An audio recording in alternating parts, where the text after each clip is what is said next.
I tried the Tim Ferriss 4-hour body workout for 28 days. Tim Ferriss, who is the author of books like The 4-Hour Workweek and Tools of Titans, is known for one thing in particular: the minimum effective dose. The minimum effective dose is the principle of finding the smallest dose it takes to produce an ideal outcome. Anything less than that won't work, and anything more is a waste of time and energy. In his book, The 4-Hour Body, he describes how he and other people were able to grow massive amounts of muscles in only 1 month by using his method. And here's where it becomes interesting. They did it with a total gym time of only 4 hours. During a supervised experiment, Tim gained about 34 pounds of muscle mass in only 28 days, without any steroids. So about a month ago, after some self-experiments including a ketogenic diet and some fasting, I decided it was time to grow back some muscles. Unfortunately, I had a busy time coming up and there was no way I could hit the gym like every day. And this is where the 4-hour body came in handy for me. So this is what we're at right now. I'm at 162 pounds with a waistline of 33 inch. So let's see what 28 days of massive eating and 4 hours of working out will do to it. Before we start, here are the rules. We have 28 days. There will be 2 workouts per week and each workout will include 10 sets only. Each set will be performed in a 5x5 cadence until muscle failure. There's no need to count calories, just eat as much as you possibly can. And if you don't get stronger, eat some more. Okay, the first duty was to stock up on some food. Just back from the grocery store and we got quite a lot of things. So for the carbs, we get obviously rice, bananas, sweet potatoes, oats, some rice cakes, some cornflakes. Then we also got a lot of veggies ranging from rucola, broccoli, onions, chilies, tomatoes, and we got protein source, fish, eggs, and also some chicken and some beef. So apparently his workout program works without supplements, but he still recommends some to not gain unnecessary amounts of body fat and speed up muscle recovery. I will put his full supplement regimen into the description, and for now I will just see what I will get. Alright, I ended up getting some creatine to increase my muscle strength at the gym, as well as some L-glutamine to speed up muscle recovery and, more importantly, to prevent leaky gut through all this overeating here. So for the next 4 weeks, my supplement plan in the morning looks like the following: 6 grams of creatine, 7 grams of L-glutamine, and 2 pills of fish oil, which I'm actually using to treat knee pain I'm having for a while. When I saw his workout plan for the first time, I was almost disappointed. It seemed so little. There are only 10 sets, and each set is a different exercise. And every workout will always be a whole body workout. However, here's where it becomes interesting. Each set will be performed in a 5x5 cadence, which means that the weight is lifted at a speed of 5 seconds and let down at the same speed. No rest at the bottom or at the top. So extremely slow movement. Usually we aim for something between 7 to 10 reps, which gives us a total time under tension of 70 to 100 seconds. But the main goal is muscle failure. And not just normal muscle failure where you drop the weight and you feel like you can't do it anymore, but you really try to push it and hold against it until like your eyes are coming out of your socket. So it's painful. These are the exercises Tim recommends in his book. First, you start with a superset of pullovers and gate rolls. Next, you do shoulder with leg press, and then a combination of pec deck and weighted dips. Next exercise would be leg curls, then reverse stick bar curls, seated calf raises, manual neck resistance, and at last, machine crunches. I made 2 small changes in his plan and replaced the pec deck plus weighted dips with dumbbell bench press and flies, and replaced the manual neck resistance with neck raises. Since I'm sometimes working out in my basement, I didn't have all the machines available and had to do some additional twists to make it work. Instead of the leg press, I did squats, and I replaced the leg curls with lunges. There are 3 minutes of rest between each set, which sounds long, but trust me, once you have failed a set of leg press or squats, 3 minutes go by like nothing. There's no real meal plan, and apparently counting calories is also not necessary. As long as the protein intake is high enough, it should work. Tim also emphasizes the importance of carbohydrates in this training plan to to stimulate a heightened insulin response and thereby grow more muscles.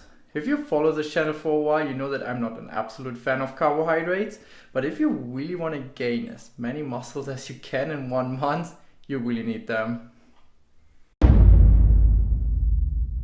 Alright, morning. I thought it would be a good idea to do a full day of eating. Actually, I will do 2 full days of eating because I always vary a little bit.